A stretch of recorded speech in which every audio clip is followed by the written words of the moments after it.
What if the most powerful men in history weren't killed by war, betrayal, or rebellion, but by the very people they trusted to keep them alive? Imagine kings, emperors, and popes, men who ruled entire empires, lying in gilded chambers, swallowing molten metals and bathing in shimmering poison, all in a desperate attempt to escape the one thing none of their armies could defeat: death. This isn't fiction. It's a forgotten truth. A strange, grotesque chapter in history, where the pursuit of immortality turned into a slow, deliberate suicide masked as healing.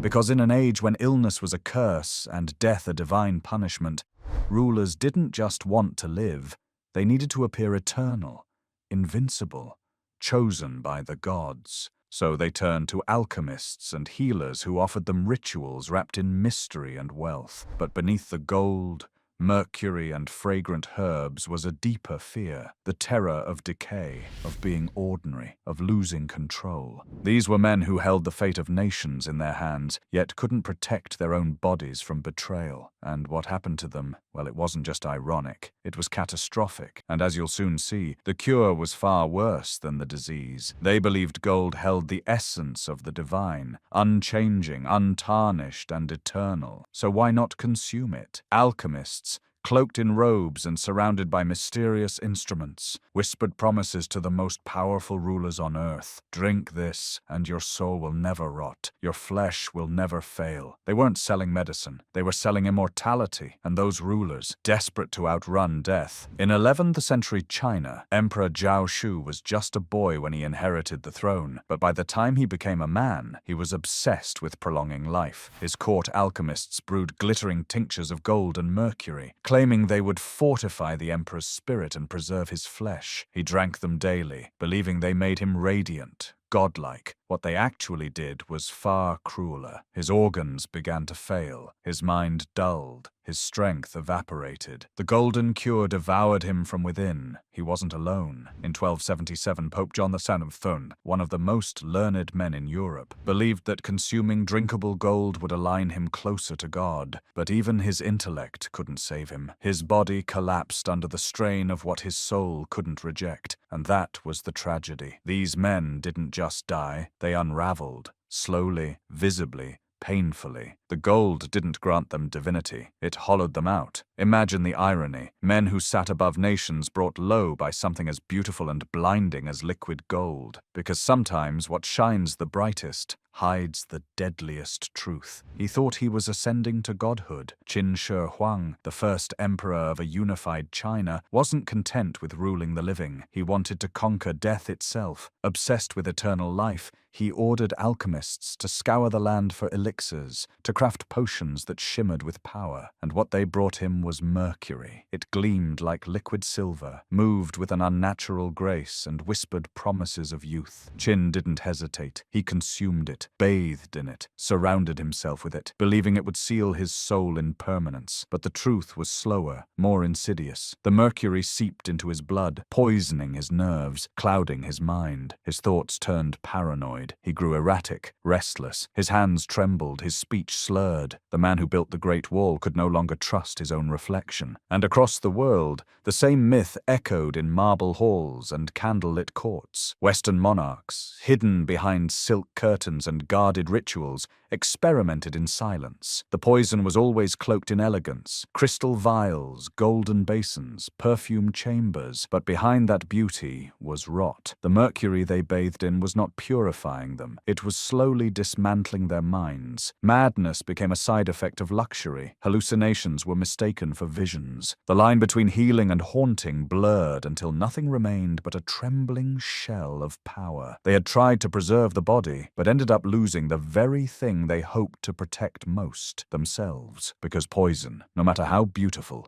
never bargains. It only waits. They trusted the blade, not the sword of war, but the physician's blade. Sharp, clean, deliberate. In the grand chambers of Europe's most powerful kings, veins were opened in the name of balance. Bloodletting was not seen as harm. It was seen as harmony, the release of poisoned humors, the exorcism of illness through crimson sacrifice. But time would prove it was not a cure. It was a slow execution. Charles II of England suffered a seizure in 1685. His physicians rushed to his side, not with comfort but with knives. They bled him of nearly a pint of blood, then they returned, again and again. By the time the king lay still, lifeless, his body had been drained of more than half his blood, not by an assassin, but by his healers. And across the Channel, Louis XIII of France followed the same fate. His youth was frail, his constitution weak, and so the blade became a ritual. Cut, bleed, rest, repeat. The sickness didn't leave him, but his strength did. Again and again the blade was trusted. Again and again it betrayed. These weren't ignorant men. They were the most educated of their time. But even brilliance, when built on the wrong belief, can become deadly. They drank the dead, not as ritual, not as sacrifice, but as medicine. In the royal courts of Renaissance Europe, physicians offered monarchs small vials of powdered flesh, crushed bone, and ancient dust with names like mumia. It was sold in apothecaries beside herbs and tinctures, treated not as horror, but as healing. The belief was simple and chilling. If the body of an ancient Egyptian had lasted thousands of years, then surely it held secrets to longevity. So they ground it down, flesh, linen, bitumen, and stirred it into wine or rubbed it onto wounds. Kings and queens consumed the dead to cheat death. The irony was grotesque, but it didn't end with mummies. The fashion extended to powdered skulls taken from the recently executed, believed to carry the spark of life still lingering. Blood, taken warm from youthful victims, was mixed into tonics. Some nobles paid to watch executions just to claim a cup of the fresh remedy. And then there were the minerals. Moonstone, believed to glow with healing light. It was crushed and swallowed too. In their desperation, royalty became consumers of silence, eating history, swallowing death, hoping it would keep them from their own. But death, once invited in, never leaves quietly. She was flawless, or so it seemed. A glowing face, pale as porcelain, untouched by time. But beneath the powdered surface of Queen Elizabeth's beauty was something far more sinister. Her iconic white complexion wasn't a gift of youth. It was painted on daily with a deadly mixture of white lead and vinegar, known as Venetian ceruse. The lead clung to her skin, smoothing it, whitening it, hiding scars left by smallpox and age, but it also sank deep into her pores, poisoning her slowly. Over time, her skin cracked and wept, forcing her to apply even thicker layers. The cycle was cruel. The more she wore, the more damage it did, and the more she needed to wear. She wasn't alone. Noble women across Europe followed the same ritual. Arsenic lotions to soften the skin, mercury salves to erase blemishes. Every application a step closer to disfigurement. Their faces peeled, their hair thinned, their teeth blackened. But they kept smiling. Because in royal life, image was everything. Health was private. Appearance was political. The irony was brutal. Women who shaped history were destroying themselves to look eternal. Her glowing face hid the death beneath it, and no one dared to question the cost,